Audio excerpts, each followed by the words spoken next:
समर्पण love story भाग 4. स्मिताच्या वागण्यामुळे साहिल दुखावला गेला आहे हे तिला गेल्या काही दिवसातील त्याच्या वर्तनावरून जाणवत होते. कधी काळी तिच्या प्रेमात पूर्णपणे बुडाला साहिल आता ती जवळ आली तरी तिच्याकडे न बघितल्यासारखे करत होता. कोणास ठाऊक का, पण ही गोष्ट स्मिताच्या मनाला कुठेतरी बोचत होती. पुरुषी अहंकार खूप लवकर दुखावला जातो असे तिने ऐकले होते, पण हा साहिलचा निव्वळ खोटा राग होता की त्याचा अहंकार, हे मात्र तिला समजत नव्हते. ज्या व्यक्तीबद्दल आपल्याला काहीच वाटत नाही त्या व्यक्तीचा आपण इतका विचार का करतो? रात्री अपरात्री एखाद्या व्यक्तीचे विचार मनात तेव्हाच येतात जेव्हा आपण त्याच्या प्रेमात असतो. मी प्रेमात पडले का? स्मिताने स्वतःलाच प्रश्न विचारला. इम्पॉसिबल. पण साहिलच्या प्रेमात न पडायला त्याच्यात तरी काय कमी आहे? मला अपेक्षित असलेला जोडीदार तसाच तर आहे तो. यापूर्वी मी त्याच्याकडे कधी अशा नजरेने पाहिले नव्हते, पण आता माझीच नजर त्याला सतत शोधत राहते. कोणास ठाऊक का, पण त्याला पाहताच मनाला एक वेगळेच समाधान मिळते. खरं तर त्या दिवशी सगळ्यासमोर त्याला जाब विचारून मी चूकच केली. त्याला काय वाटले असेल विचारायचेच होते तर शांतपणे एका तास भेटून विचारता आले असते, पण मला रागावर नियंत्रण ठेवणे कधी जमलेच आहे का? अचानक आईच्या आवाजाने स्मिताची विचार तंद्री भंगली. ती सर्व आवरून छान तयार होऊन कॉलेजला जायला निघाली. आज ती आरशात स्वतःचे रूप नव्या नजरेने निहाळत होती. असे म्हणतात की प्रेमात पडल्यावर चेहऱ्यावर एक वेगळीच चमक येते. आज तीच चमक स्मिताच्या चेहऱ्यावर स्पष्ट झळकत होती. नेहमी साधी सरळ राहणारी ती आता स्वतःच्या छोट्या छोट्या गोष्टीकडेही बारकाईने लक्ष देत होती. दिवसभर साहिलचे दर्शन न झाल्यामुळे तिचा हिरमोड झाला होता, पण कॉलेज संपल्यावर मुख्य गेटमधून बाहेर पडताच समोर साहिल उभा होता. तिने त्याच्याकडे पाहून एक छानसे स्मित हास्य केले, पण त्याने मात्र तिच्याकडे दुर्लक्ष करत नजर दुसरीकडे वळवली. आता मात्र तिचे मन पुन्हा खटकू लागले. ती थोडी पुढे जाताच स्मिता वहिनी असा साहिलच्या मित्रांमधून कोणीतरी आवाज दिला.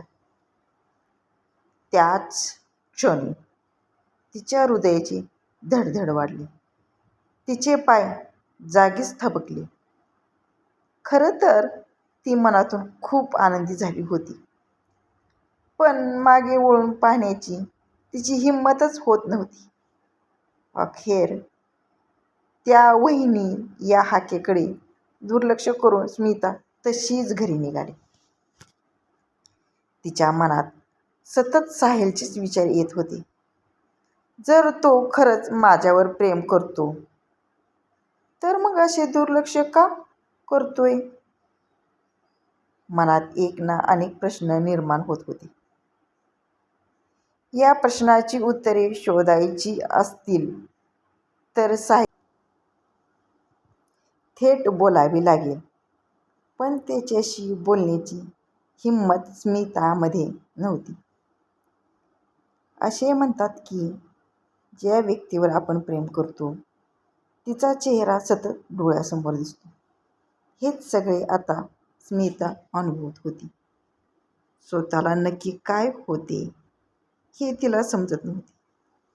त्या दिवशी घडलेला तो प्रकार सतत डोळ्यासमोर येत होता. साहिलने ज्या पद्धतीने सगळ्यासमोर आपले प्रेम व्यक्त केले, त्याच क्षणी तो तिच्या मनात घर करून गेला होता. स्मिताने मोबाईल हातात घेतला आणि फेसबुकवर साहिलचे नाव सर्च केले. त्याचा एक एक फोटो पाहताना तिच्या चेहऱ्यावर हसू उमटत होते. फॉर्मल कपड्यामध्ये किती छान दिसतो ना हा. ब्लॅक शर्ट तर खूपच सूट करतोय त्याला. इतका हँडसम आणि स्मार्ट असूनही सगळ्याशी किती मिळून मिसळून वागतो. आयुष्याचा जोडीदार असावा तर असा. माझ्या सगळ्या अपेक्षांमध्ये साहिल अगदी परफेक्ट बसतो. नकार देण्याचे काही कारणच नाही.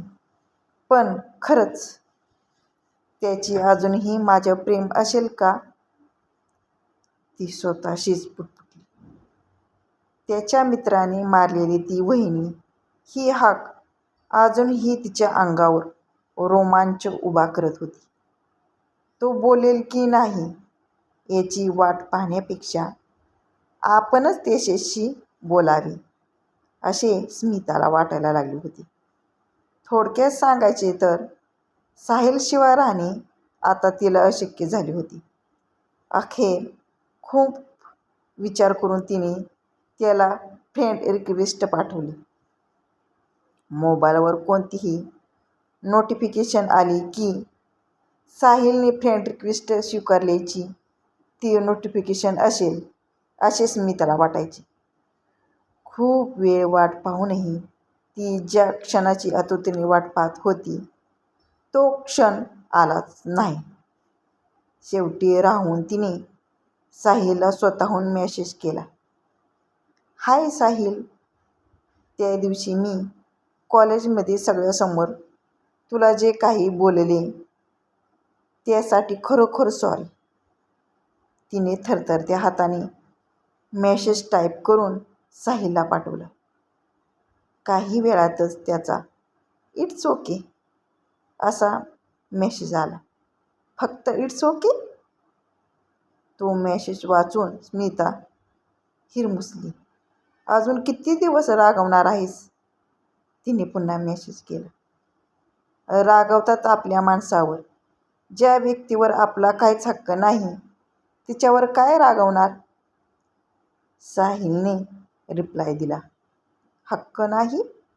मग त्या दिवशी जे काही बोललास ते कोणत्या हक्काने? स्मिताने त्याला चिडून विचारले. ते असेच होतात चुका कधी कधी, त्याने मेसेज केला.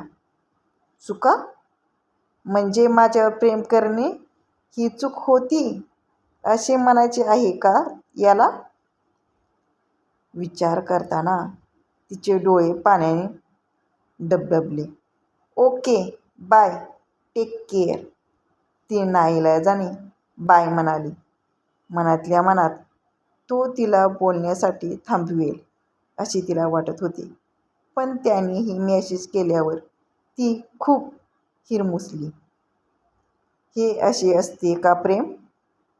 अख्ख्या कॉलेजसमोर म्हणायचे की मी तुझ्यावर प्रेम करतो आणि मी फक्त थोडे चिडले, रागवले म्हणून एका क्षणात झिडकारून द्यायचे.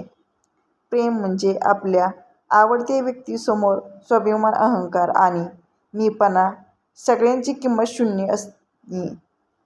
प्रेम म्हणजे संपूर्ण समर्पण. जर समर्पित होतच आले नाही तर काय अर्थ आहे अशा प्रेमाला? प्रेमाची परिभाषा खूप वेगळी आहे. कदाचित त्याला वाटले ते केवळ आकर्षण असावे. कारण खरे प्रेम असे एका दिवसात, एका प्रसंगामुळे कधीच संपू शकत नाही. तुझे प्रेम होते की आकर्षण हे मला माहीत नाही साहिल. पण मी मात्र तुझ्यात गुंतत चालली आहे. धाग्यांचा गुंता जितका सोडण्याचा प्रयत्न करू तितकाच तो अधिक गुंतत जातो. नात्याचेही तसेच आहे. जितके सोडण्याचा प्रयत्न करू तितकीच गुंतत वाढत जाते. असे असंख्य विचार स्मिताच्या मनात चालू होते. आता प्रश्न असा आहे की हा गुंता सुटेल की अधिक वाढत जाईल? की गुंता सोडवता सोडवता त्यात ती गुरफटून जाईल. तुम्हाला काय वाटते? कमेंट करून नक्की सांगा. व्हिडिओ जर आवडला असेल तर व्हिडिओला लाईक करा, शेअर करा आणि सबस्क्राईब करा.